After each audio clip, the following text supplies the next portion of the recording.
So, Jack, your thoughts, first blush of what Masai and Bobby were able to do with the trade of Pascal Siakam to the Indiana Pacers?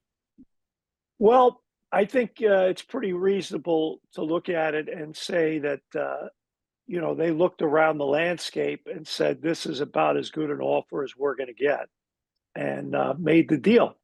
And I think when you put the two together, along with the OG Anunoby transaction, obviously, I think you're a little bit more wowed by that because you're getting two starters back for him, whereas you're getting Bruce Brown, who's a very good player, was on a championship team a year ago in Denver, and two other guys that are going to be more just kind of cap filler, and then three first-round picks.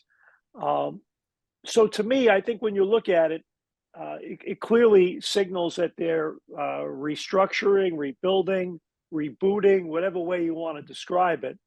And it's an end of an era. The last major piece of the championship era is gone now, and it's a new era now in basketball for the Raptors in terms of Scotty Barnes, Emmanuel Quickley, R.J. Barrett, and company. As far as I know, Indiana has not signed Siakam, right? Correct. So here's a question I think I have a lot, and I never received an answer to it. Siakam theoretically could come back to the Raptors, right? Next year. That's a possibility, yeah. But it almost never happens, Jack, where you trade a guy, get a bunch of assets, and then re-sign the guy, a few months later. Why not? Why not? I think that they reached a point where I think they looked at it and said to go 35% theoretically of your cap on an extended deal beyond 3 years is probably not something that matches the timeline that they're looking at. So I think they felt like, let's get the best deal possible. Well, that's a Siakam argument. I'm saying theoretically, like in general, why wouldn't you trade a guy when you're in that position and then re-sign him? And you wind up getting the player back and you wind up with all the assets you got in the trade. It sounds good in theory. I have never seen it happen from anyone. No, neither have I. And I think you'd have to have almost a wink with the player and the agent. Well, sure. But you can do that. And on the other hand, what you're doing is probably doing bad business with the other team because you're trying to do a deal in good faith. And in my opinion, the best trades are the trades that benefit both sides. I think if you look at the Knicks Raptors trade, I think that's a trade that benefited both teams, and I think both teams are very happy with that. So I in theory and in practicality and in from an ethical perspective, I think if you look at both sides, I don't think anyone would enter into that. Look, if you're Indiana though, all your bought is Siakam for the rest of this year. You may lose him to somebody else. Why would you care if he went back to the Raptors? Well, I think what you got, not only did you get him, you got his bird rights. So you have something better than anyone else in the league has, and that is you could sign him for longer and more money than any other person on the market. So you're going to be able to make the best. So they've already done the math.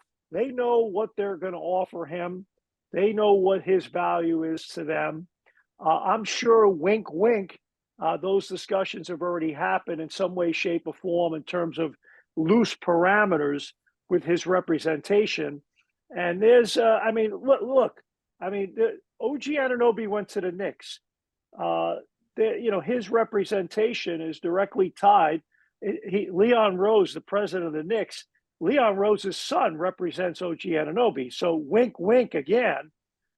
This stuff doesn't happen without a lot of background discussion and background research in terms of what's going to make. So to me, I think Indiana's making this deal fully expecting with the bird rights and with the team that they have to have a long-term partnership with him.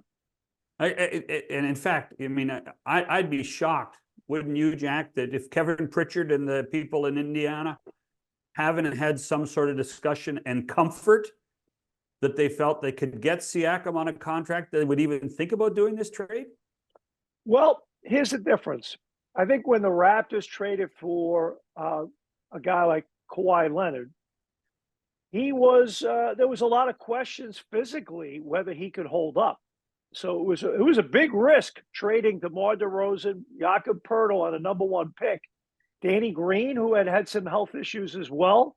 So they were taking a risk. They were taking a flyer, but they had gone as far as they could. So they said, risk versus reward, we're going to go for it. And they felt confident in the medical file of Kawhi that they could get the job done. Clearly they did. I think with Pascal, you don't have any of that.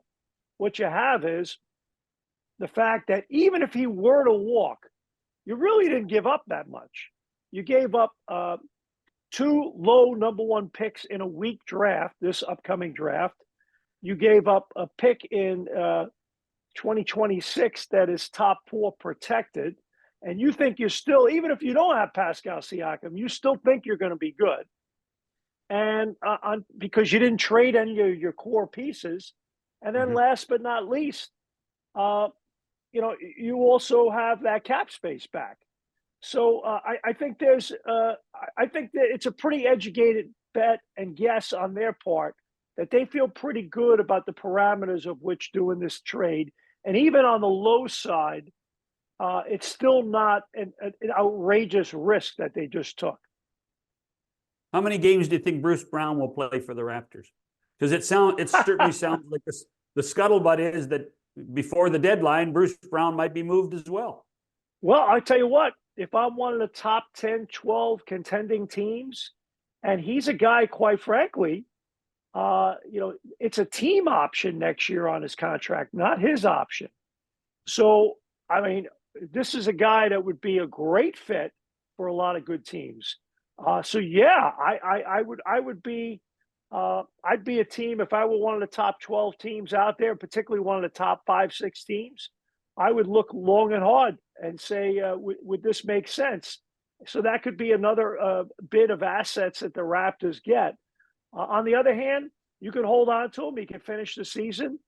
You could pick up his option. You could decide not to pick up his option. If you don't pick up his option, it opens up cap space and then puts you in a position, if you hold off signing Emmanuel quickly, you could be north of $35 million in terms of being out there in the marketplace for free agency. On the other hand, do you look at yourself as a destination franchise, or do you try to build more so through trades, the draft, internal development? I think when you look at the Raptors over their 29-year history, I think they've been a franchise more that's been tried to build from the secondary fashion that I mentioned, because they're not Miami, they're not LA, they're not New York, they're not going to get the big fish. No, and in more than a few occasions, the big fish have left here. They've decided not to stay. Right? Isn't that fair? Well, I mean, it's particularly they certainly lost more free agents than they got. Yeah, it's particularly fair early in the history. Obviously, Tracy McGrady, Vince Carter forced a trade, Chris Bosh. I think of late, every other guy has signed an extension to stay. The only one was a major risk going in, and you knew it with Kawhi Leonard, that the Clippers were the main competition in that, and he wanted to play at home, which I don't begrudge him that one bit. And he just signed an extension there last week when we were in Los Angeles. So I think the Raptors, bottom line, the franchise is in a different place than it was years ago. I think players like playing here. They're comfortable being here. Ownership, management, coaching, you name it, have done a good job showing the commitment. So I don't worry about that. It's more so there are only a few franchises that really attract the free agent. And I think you got to just build a certain way here. And the way the Raptors built the last time to win a championship was successful. Now, obviously, you could talk at length about what took place in terms of losing the particular players from 2019's championship run and where the roster sits now, that's a different debate. Actually, that brings up do you think losing Van Vliet for nothing had an effect on them moving Siakam this time? Yes, definitely, absolutely. Because, people in pro sports call it asset retention. So there's no question, not only with him, but with OG Anunoby. OG Anunoby, from a signability perspective and the reality of what he wanted, they felt like, let's do a deal for as much as we can, because we're not in his plans or he's not in our plans. And I think from a timeline perspective, I think they would have loved to have kept Pascal Siakam under the terms that they felt fit their cap perspective in terms of building with a younger group. I guess sadly, the word I would use would probably be he timed out. He's at another tier age-wise and maybe the group that you feel like by the time you're ready to hit your true stride, he will have already timed out of that.